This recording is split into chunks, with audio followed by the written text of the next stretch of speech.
Hello everyone, आप लोग का यूपीएसआई ऑनलाइन क्लासेस में स्वागत है। आज हम लोग हिंदी पढ़ेंगे। हिंदी में अभी तक जितने भी क्वेश्चन पूछे गए हैं, क्वेश्चन बैंक के लगभग सभी क्वेश्चन देखेंगे। आज हम लोग 12 दिसंबर 2017 का पहला शिफ्ट के हिंदी के क्वेश्चन डिस्कशन करेंगे। चलिए आते हैं पहले क्वेश्चन पे। पहला क्वेश्चन है, निम्नलिखित वाक्यों में से शुद्ध वाक्यों को पहचानिए। राधा घर नहीं है, राम पाठशाला बैठा है, आप अवश्य सुने होंगे, मैंने एक नाटक का अनुवाद किया है। क्या होगा? डी जो है शुद्ध वाक्य है। मैंने एक नाटक का अनुवाद किया है। राधा घर नहीं है। एक तरह से तीनों जो ए बी सी है और शुद्ध वाक्य है और डी सही वाक्य है। अगला क्वेश्चन है, बूंद आघात सहती गिरी कैसे, खल के वचन संत सहज जैसे। इस व्यक्ति में कौन सा अलंकार का प्रयोग किया गया है?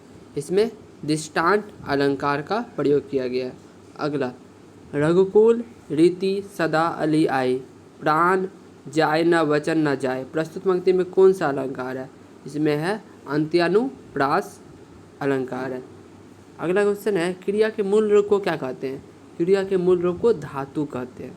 क्लियर। अगला, आमिर खुसरो किस शैली के लिए प्रसिद्ध थे? गीत के लिए। अमीर खुसरो जो है गीत के लिए प्रसिद्ध थे। अगला है, परिदे कहानी निम्नलिखित में किस कथाकार की है? निर्मल वर्मा की है। अगला, मृदुला गर्ग के उपन्यास मुलजुन मन को किस पुरस्कार से सम्मानित किया गया? डी नंबर साहित्य अकादमी पुरस्कार से। ठीक है। फिर आगे आप देख लीजिए, गद्यांश है। ऐतिहासिक दृष्टि से भारतीय संस्कृति विश्व की प्राचीनतम संस्कृतियों में से एक है।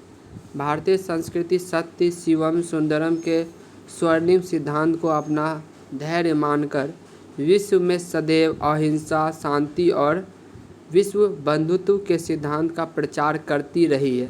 भारतीय संस्कृति के विषम परिस्थितियों में भी जीवित रहने तथा इसके सफल रहने का रहस्य इसकी अपनी विशेषताएं हैं, जिनमें प्रमुख हैं उसकी प्राचीनता, प्रतीकता, निरंतरता, आध्यात्मिकता, धर्म प्रधानता, सहिष्णुता तथा समन्वयता। प्रस्तुत गद्यांश में क्या वर्णित है? ठीक है। सी नंबर वर्णित भारतीय संस्कृति की विशेषता। अगला, प्रस्तुत गद्यांश में कौन सा विषम का विलोम शब्द है? विषम का विलोम शब्द क्या है? प्रस्तुत गद्यांश में सम का प्रयोग किया गया है। ठीक है।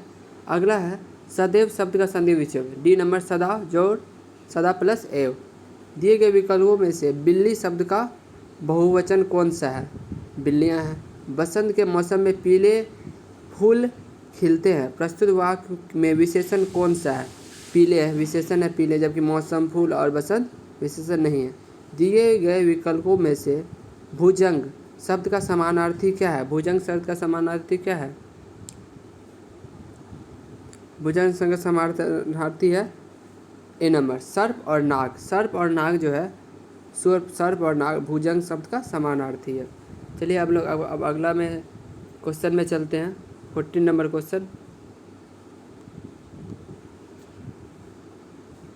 चलिए अगला आते हैं। दूर दूर तक विस्तृत तथा हिम स्तंभ उसी के हृदय के समान है, उस पंक्ति किस अलंकार का उदाहरण है? ठीक है। बी नंबर प्रतीत का उदाहरण है। आलोचना करने के अर्थ हेतु उचित मुहावरा दिए हुए विकल्पों में से कौन सा है? टीका टिप्पणी करना। ठीक है। आलोचना करना का उचित मुहावरा क्या होगा? टीका टिप्पणी करना। भारत में स्त्रियों का सम्मान किया जाता है। प्रस्तुत वाक्य में त्रुटिवाचक शब्द कौन सा है? भारत जो है त्रुटिवाचक शब्द है। क्यों है? इसका व्याख्या किया गया। प्रस्तुत पंक्ति में स्त्रियों शब्द में त्रुटि है। यह डी दे दिया है जो गलत है।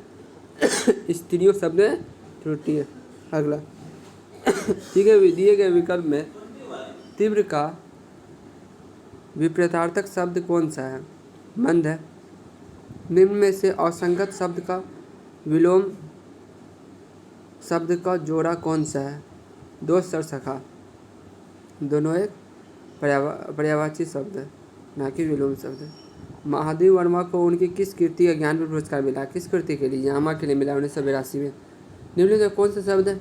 19 नंबर जो है क्वेश्चन, जो महादेव वर्मा किस कृति के लिए ज्ञानपीठ पुरस्कार, एक इंपॉर्टेंट क्वेश्चन है, इसको आप हमेशा याद रखें, क्योंकि यामा के लिए महादेव वर्मा को 1982 में ज्ञान पुरस्कार मिला था। इनमें से कौन सा शब्द नदी का समानार्थक नहीं है?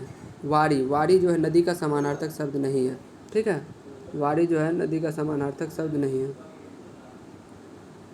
अगला है, इनमें से कौन सी रचना रागई घावक की रचना नहीं है? ठीक है, जीवन के पहलू। जीवन के पहलू जो है रागई घावक की रचना नहीं है। अगला, उल्टी माला फेरना दिए गए विकल्पों में से कौन सा प्रस्तुत मुहावरे का सही अर्थ है? डी नंबर, किसी का बुरा सोचना। किसी का बुरा सोचना जो है उल्टी माला फेरना मुहावरे का सही अर्थ है। मानव आदिकाल से ही, देखिए खाली असर भरने वाला है, मानव आदिकाल से सी नंबर होगा, प्रगति के पथ पर चलता रहा है, ठीक है। डिब्बा किस शब्द का एक वचन है? डिब्बा का एक वचन कौन होगा? डिब्बे होगा, ठीक है, डिब्बा एक बहुवचन है।